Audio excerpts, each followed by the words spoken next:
6 títulos. 6 títulos, o Palmeiras com 3 títulos. Boca tentando igualar os 7 títulos do recordista Independiente de Avejaneda. Se vencer, essa será uma edição histórica da Libertadores, né? E o Palmeiras tentando ser o brasileiro com mais títulos na história da Libertadores, deixando para trás o São Paulo com 3, o Santos com 3 e o Grêmio com 3. É isso? Isso. E o Flamengo. E o Flamengo, é verdade. O Flamengo também com 3. Então vamos ao Allianz Parque. Pedro Ivo Almeida e Natália Ferrão já estão lá, no palco do jogão de logo mais, para nos trazer a preparação, o clima, as informações deste Palmeiras e Boca Juniors. Bom dia para vocês, Natália e Pedro. Bom dia, Abel, tudo bem? Um beijo para você. Fiquei aqui na dúvida, a gente tinha combinado que eu ia assumir essa entrada, mas você é de casa, era melhor que você ter assumido a entrevista. Não, fique à vontade. Bom dia, rapazes, bom dia, Pedro, bom dia ao fã de esporte. Estamos aqui, passando um pouquinho de calor.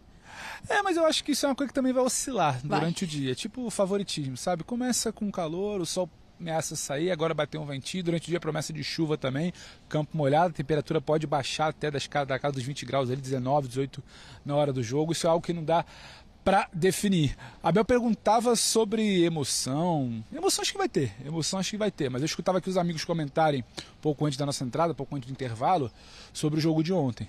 Eu acho que não vai se repetir exatamente talvez o volume, emoção em termos de chance, em termos de bola jogada, em termos de, sabe, o que se pode oferecer de alternativas. Acho que vai ser uma emoção muito mais carregada de tensão. De um lado, um time que talvez não queira exatamente jogar, e de outro lado, no caso, o dono da casa, o Palmeiras, tentando reencontrar seu jogo.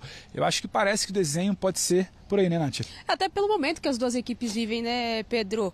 As duas equipes não vão muito bem, o Boca começa a ter, e foi considerado talvez o melhor jogo do Boca nos últimos tempos, jogando com o Palmeiras na Bombonera, e o Palmeiras a gente sabe que vem de jogos complicados, tem conseguido ali um gol na Bacia das Almas, que foi o jogo contra o Goiás aqui no Allianz Parque, que o Breno Lopes faz o gol, e só. É um time que tem tido muita dificuldade, as duas equipes têm tido muita dificuldade de construção, o Palmeiras eu vejo que tem mais a dar, tem mais a construir, mas estou com o Pedro, acho que vai ser aquele jogo de muita tensão, de muita dificuldade, diferente do que a gente viu ontem, né? E por mais que o Inter tenha sido melhor em boa parte do tempo, era um jogo de trocação e que as duas equipes tecnicamente vivem ótimos momentos. Eu acho que a questão de tensão, até para devolver para os colegas do estúdio, para a gente tocar essa bola, a questão da tensão ela vai estar presente numa semifinal no Beira-Rio, numa semifinal no Allianz Parque, numa final no Maracanã. É muito mais como você encara a tensão. O Kudê tem muito mais um plano muito claro de como ele queria encarar a tensão. O Diniz tinha muito claro um plano como queria jogar. E os dois com bola, jogando, tentando neutralizar o adversário, sair para o jogo. Aqui eu acho que é diferente. Aqui eu acho que é muito mais uma tensão de um jogo de paciência, de um jogo de xadrez. Mas eu tô com a Nath. O Boca teve que jogar muito, entre aspas, dentro do que vinha fazendo, para segurar o Palmeiras e até criar. O Boca teve chance para criar, para quem sabe vir ao Brasil com uma vantagem. Não veio. E o Palmeiras tem uma margem, tem um teto muito maior. Mas a preocupação é, esse teto ele está longe de ser atingido nas últimas rodadas. Então isso eu acho que gera um certo ponto de interrogação. Mas ainda assim vejo o Palmeiras com um pouco mais de chance. O Palmeiras é sabedor. O Palmeiras em outros momentos dessa temporada e em outras, ele se recuperou. Ele deu respostas rápidas quando precisava em momentos de questionamentos, em momentos em que se cobrava uma resposta, uma recuperação, uma virada. Acho que é capaz disso, mas é algo que a gente não tem visto nos últimos jogos. Não sei se os amigos concordam daí. Professor Celso Zelt, a sua análise, o que você imagina, pensa desse confronto entre Palmeiras e Boca, como bem destacou a Natália, dois times que não vêm nos seus melhores momentos na temporada, né?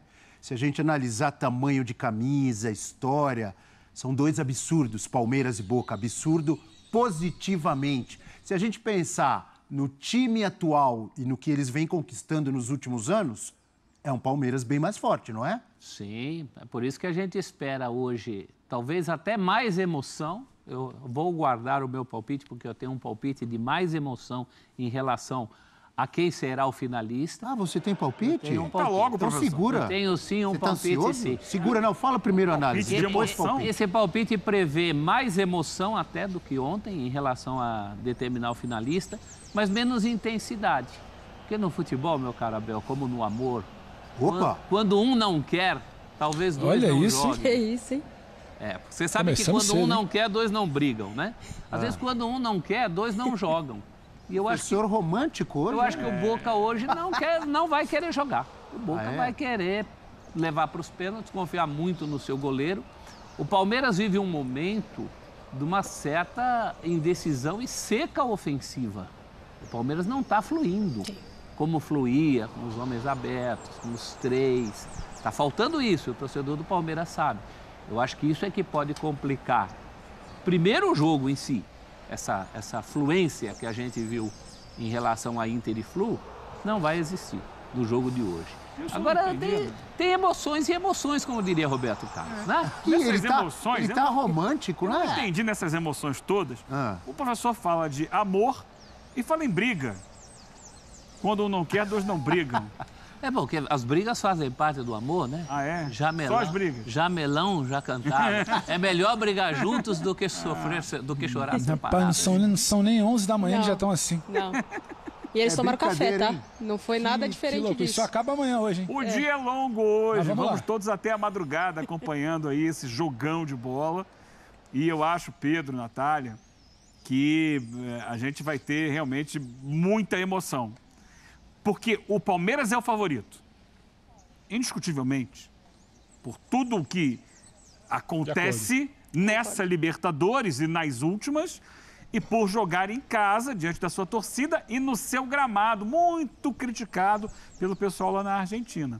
Mas o Palmeiras, para confirmar esse favoritismo, ele que foi inferior no jogo da Bombonera, ele precisa voltar a jogar o futebol que a gente sabe que ele pode jogar.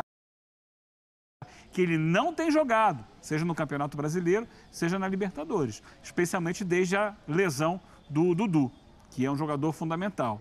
E para isso, acho eu, na minha maneira de entender, que o Abel precisa reconduzir os jogadores aos seus devidos lugares no time. Tenho falado isso aqui várias vezes. É um ponto. Mas parece que E não é. encontrar alguém que faça o lugar do Dudu, mesmo que não brilhe, mas que pelo menos ocupe aquele espaço, mas que deixe os demais nas suas respectivas funções. Eu sei, o noticiário não caminha nesse sentido. Não é isso que ele Mas Mas é o meu você pensamento. defende Arthur pelo lado direito, Rony mais centralizado e alguém ali O entrando. Veiga na linha por trás do centroavante e alguém que ocupe o lado esquerdo. Olha. Mas não vai ser assim, pelo que o noticiário indica. Para devolver para Eugênio. Natália e para o Pedro, rapidinho, eu vou seguir na linha do Claro. professor, do amor e ódio, do relacionamento, e vou falar do relacionamento Endrick com o Palmeiras, mostrando uma tela. Por que amor e ódio? Por que relacionamento?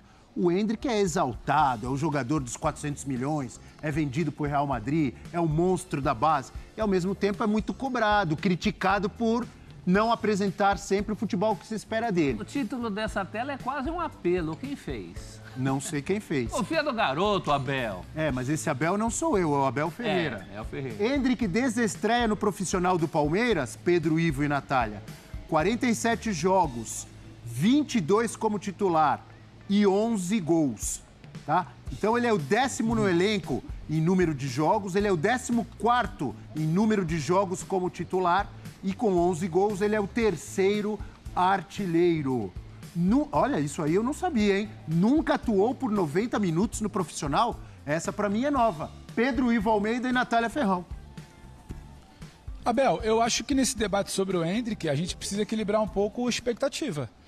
Não é exatamente sobre o Endrick não ter potencial ou não render. É sobre como você aproveita o potencial dele e como você potencializa para isso virar um bom rendimento.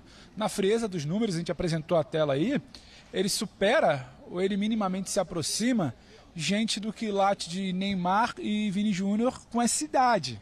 Então a gente precisa também dosar. Não é que o Endrick não vai virar, não é que o Endrick daqui a pouco potencializado Tem 17 anos. ou num outro tipo de cenário, ele pode render muito mais. O que eu não acho justo, por exemplo, em todo debate que cerca esse jogo de hoje, e não é nem uma questão nossa, é uma questão de opinião pública, de torcida, de rede social, ou de quando o Abel vai para a coletiva e é confrontado, é que parece que há um problema no time do Palmeiras, eu estou de acordo com o Eugênio, precisa resolver aquela esquerda, e colocaram o menino ali e ele não resolveu e ele foi dado como erro. Não. Tem muitos problemas para se resolverem para você saber onde você encaixa o Endrick. Quem vê o jogo do Palmeiras no final de semana não guarda nenhuma relação de disposição Sim. tática ou de compromisso com o jogo de hoje, consegue ver uma fluência de uma bola que o John enfia, que o Endrick arranca, que o Endrick arrasta, que é muito da categoria dele, então você dá capacidade, da característica, então você precisa pensar como você potencializa isso. Você vê um jogador ali que sabe o que fazer em determinados contextos, que o potencialize. O que acontece é que eu acho que o cenário do Palmeiras de hoje é outro. O Eugênio brincava ali, quem colocar na esquerda, eu também fico nessa pergunta, eu pergunto até para o Eugênio, chamei ele aqui, o